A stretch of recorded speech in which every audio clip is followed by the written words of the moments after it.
Estrategias de aprendizaje para estudiantes con TDAH. Introducción. En el contexto educativo actual, cada vez más estudiantes son diagnosticados con trastornos por déficit de atención e hiperactividad. Según el Ministerio de Salud Perú MINSA, 2023, cerca del 6% de los niños en edad escolar presentan este trastorno, lo que significa en que cada salón al menos uno presenta este trastorno. Estos alumnos tienen dificultad para concentrarse y permanecer quietos durante la clase, trayendo consigo baja autoestima y problemas sociales también. Objetivos. Está enfocada en la inclusión educativa y en cómo los docentes pueden atender a estudiantes con trastorno por déficit de atención e hiperactividad, conocido como TDAH. Nuestro objetivo general fue analizar las estrategias inclusivas que aplican los docentes para atender a estudiantes con TDAH dentro del aula, buscando comprender de qué manera estas estrategias favorecen su aprendizaje y participación. Y como objetivos específicos, nos propusimos 3 cosas importantes. Primero, es identificar qué estrategias utiliza el docente entrevistado para ayudar a los estudiantes con TDAH a concentrarse y participar activamente. El segundo es entender cómo esas estrategias contribuyen a una verdadera inclusión educativa, donde todos los estudiantes se sientan parte del grupo, sin ser juzgados por sus diferencias.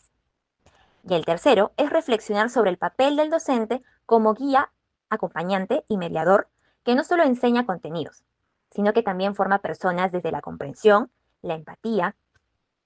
Y con estos objetivos buscamos visibilizar la importancia de la formación del docente y la sensibilidad humana para construir aulas más inclusivas y justas para todos. El trastorno por déficit de atención e hiperactividad es una condición del neurodesarrollo que afecta la forma en la que el cerebro regula la atención, el movimiento y el control de los impulsos. Esto ocurre porque algunas zonas del cerebro, especialmente las que se encargan de la concentración y la toma de decisiones, funcionan de manera diferente o más lenta al transmitir esta información. Por eso que las personas con TDAH les puede costar enfocarse, quedarse quietas o pensar antes de actuar. Sin embargo, esto no significa que no puedan lograr lo que se proponga. Con el apoyo y las estrategias adecuadas, estas personas que tienen el TDAH pueden desarrollar sus habilidades, ser muy creativas y alcanzar sus metas. Cuadros estadísticos del TDAH. La Organización Mundial de la Salud, OMS, indica que el 5% y el 10% de los niños presentan TDAH en niños en edad escolar a nivel mundial. El Ministerio de Salud MINSA reporta que la mayoría de casos de TDAH tienen un componente hereditario. En los casos atendidos entre enero y junio del 2025, las cantidades son 25.010 casos y 20.018 casos correspondientes a niños y niñas. Entrevista y fuentes. Información relevante de la entrevista. El docente nos explica que primero busca reconocer los diferentes ritmos de aprendizaje de sus alumnos. En el caso específico de los alumnos con TDAH, tardan un poco más en aprender, suelen desconcentrarse con facilidad y tienden a ser más hiperactivos. Según las fuentes académicas, los autores nos mencionan de que los alumnos con TDAH suelen distraerse con facilidad por estímulos irrelevantes, son inquietos y tienen dificultades para permanecer sentados en el aula, seguir instrucciones y complementar tareas. Al hacer las comparaciones de ambas informaciones, nos podemos dar cuenta de que la manera de identificar del docente es la correcta, ya que identifica las características de los alumnos con TDAH según lo que nos indica los autores en las fuentes. Según información relevante de la entrevista, el docente nos indica que emplea estrategias como trabajos grupales en clase, donde él forma parte del grupo del alumno con TDAH, para que de esta manera pueda reforzar al alumno más activamente. También utiliza materiales didácticos, como por ejemplo cartulinas de colores, para que los alumnos manipulen y corten figuras geométricas en fracciones, siendo la clase más dinámica y favoreciendo su hiperactividad, llamando su atención. En las fuentes académicas complementarias, los autores nos proponen estrategias didácticas inclusivas de enseñanza para niños con TDAH, en las cuales nos proponen combinar recursos visuales, audio, participación activa y estructura en el aula. Al realizar las comparaciones de ambas informaciones, nos podemos dar cuenta que las estrategias sugeridas por los autores son puestas en práctica con el docente entrevistado, ya que en su aula utiliza materiales visuales para poder realizar su clase. En la tercera información relevante del docente, podemos ver que nos habla sobre la comunicación hacia los estudiantes acerca del tema del TDAH. El hacerles entender a los estudiantes de que existen diferentes tipos de aprendizaje, incluidos el de sus compañeros con TDAH, de que todos tienen diferentes formas de aprender y que debemos ser respetuosos hacia eso. Es por eso que al momento que buscamos en las fuentes, ahí nos habla sobre que considerar como una conducta como normal o anormal depende de quien lo juzgue como tal. Esto es acerca de la percepción que tienen los maestros hacia los alumnos con TDAH.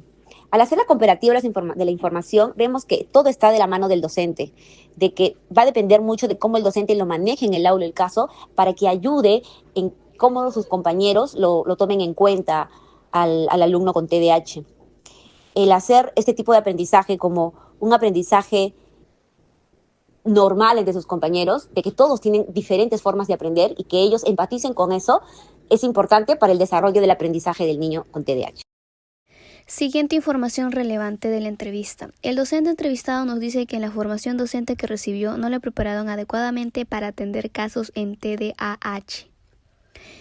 En contraste con la información, el profesor expresa que en su formación docente no recibió la información adecuada para desarrollar el aprendizaje en niños con TDAH, lo que resalta la importancia que plantean los autores de capacitar a los profesores en su formación docente para el manejo de alumnos con TDAH y así garantizar su aprendizaje y inclusión educativa.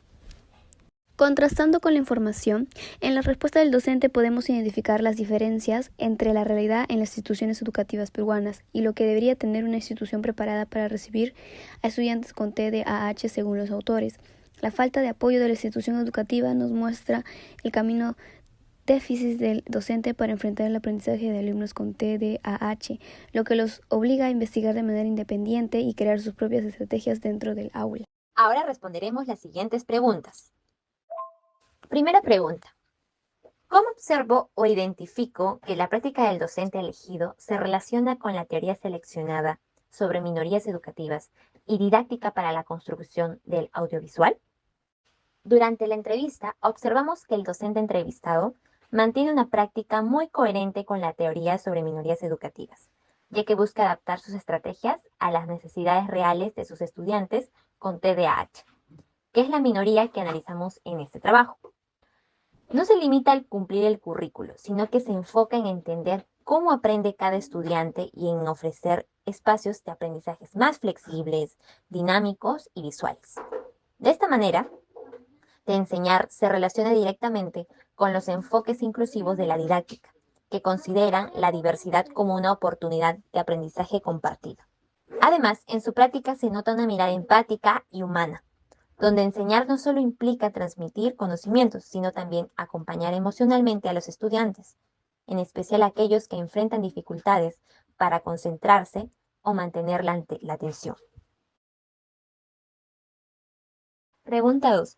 ¿Qué estrategias define el trabajo del docente entrevistado para la enseñanza de sus estudiantes y para la minoría estudiada? ¿Hay alguna diferencia? El docente nos explicó que aplica actividades cortas y dinámicas, que incluyen movimiento, materiales visuales y pausas activas, para ayudar a mantener la atención del grupo, especialmente la de los estudiantes con TDAH. También se utiliza refuerzos positivos, reconociendo los avances y los logros de los alumnos en lugar de centrarse en los errores, lo que genera motivación y confianza. Estas estrategias benefician a todos los estudiantes, pero están diseñadas principalmente para favorecer la concentración y autorregulación de los alumnos con TDAH. No existe una diferencia estricta entre ambos grupos, sino una adaptación inclusiva, donde todos participan de las mismas dinámicas, pero con ajustes personalizados según las necesidades. ¿Qué metodología has seguido para realizar este trabajo de investigación? Para realizar este trabajo utilizamos una metodología cualitativa, porque queríamos analizar la experiencia del docente desde una perspectiva más humana y reflexiva. Primero planificamos y realizamos una entrevista al docente que trabaja con estudiantes con TDAH para conocer directamente su experiencia y las estrategias que utiliza en el aula. Luego contrastamos la información obtenida con fuentes teóricas, documentos del MINSA, artículos de especialistas en educación inclusiva y didáctica. Finalmente, hemos reflexionado en grupo sobre los hallazgos para comprender cómo esos enfoques pueden aplicarse dentro del contexto educativo actual. ¿A qué reflexiones hemos llegado como consecuencia de esta investigación? Esta investigación nos permitió mirar con mayor profundidad la realidad que viven los estudiantes con TDAH y los docentes que los acompañan. Descubrimos que más allá de las teorías y estadísticas, lo esencial está en la actitud humana y profesional de los educadores frente a la diversidad. El docente entrevistado nos mostró que aunque muchas veces la formación inicial no nos prepara para atender casos de TDAH, la vocación y la sensibilidad pueden abrir caminos donde la estructura del sistema aún no llega. Su práctica, basada en la observación, la paciencia y la adaptación constante, refleja el verdadero sentido de una educación inclusiva. Las fuentes revisadas nos confirmaron que la capacitación docente, el trabajo colaborativo y las estrategias dinámicas no solo mejoran el rendimiento, sino también la autoestima de los estudiantes. Comprendemos que un aula inclusiva no se construye con discursos, sino con acciones diarias que reconocen las diferencias como oportunidades de crecimiento. Finalmente, esta experiencia nos dejó la convicción de que ser docentes implica aprender continuamente de nuestros estudiantes, asumir los desafíos con empatía y creer firmemente con todos, sin excepción, tienen derecho a aprender de su propio ritmo y potencial. De esta manera concluimos con este trabajo de investigación.